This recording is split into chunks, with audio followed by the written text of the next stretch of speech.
Son illərdə Azərbaycanın siyasi müstəvisində müxtəlif qrupların fəaliyyətində dövlət təhlükəsizliyinə təhdid yaradan addımlar üzrə ciddi narahatlıqlar formalaşıb. Ramiz Mehdiyev və AXCB sədri Əli Kərimli ilə bağlı səsləndirilən ittihamlar, onların xarici təsirlərlə əlaqələndirilməsi və paralel siyasi fəaliyyətlərdə rol oynadıqları iddiaları bu gərginliyin əsas elementləri kimi təqdim olunur. Bu barədə öz fikirlərini politoloq Aytən Qurbanova İki Sahil TV-yə açıqlamasında bildirdi. Hazırda aparılan istintaq prosesləri bir daha göstərir ki, Azərbaycan dövləti uzun illər ərzində siyasi sistemin daxilində formalaşmış köhnə, çoxqatlı və qeyri-rəsmi təsir dairələrinin tam şəkildə zərərsizləşdirilməsi mərhələsinə qədəm qoyub və bu proses çərçivəsində ortaya çıxan ittihamlar,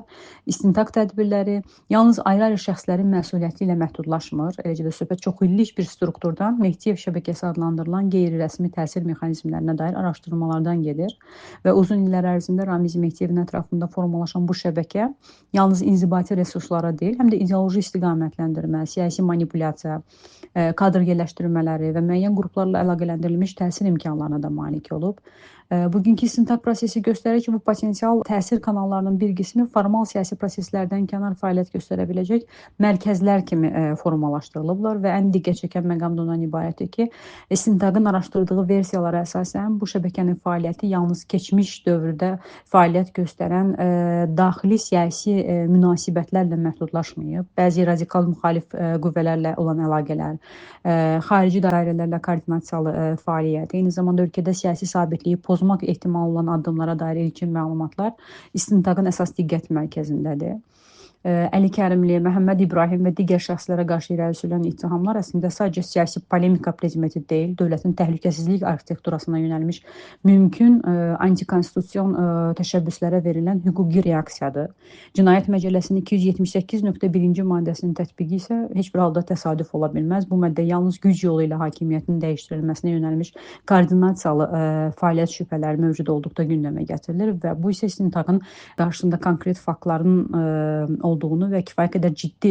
versiyaların irəli sürüldüyünü göstərən mühüm məqamdır. Bugün baş verənləri sadəcə bir neçə şəxsin həbsi kimi dəyərləndirmək heç bir halda doğru olmaz. Ortada çox illik, çox şaxəli və müxtəlif siyasi subyektləri birləşdirdiyi deyilən bir sıra təsir mexanizminin tam ifşa olunması istiqamətində mərhələli prosesdən gedir və bu proses ölkə daxilində qeyri-institusional qərarların verilməsinə, paralel siyasi mərkəzlərin formalaşmasına və dövlət institutlarının fəaliyyətinə kənar təsir risklərinin olmasına qarşı preventiv yanaşmanın bir tərkib hissəsidir. Görünən odur ki, istintaq dairəsi genişlənəcək və bu istiqamətdə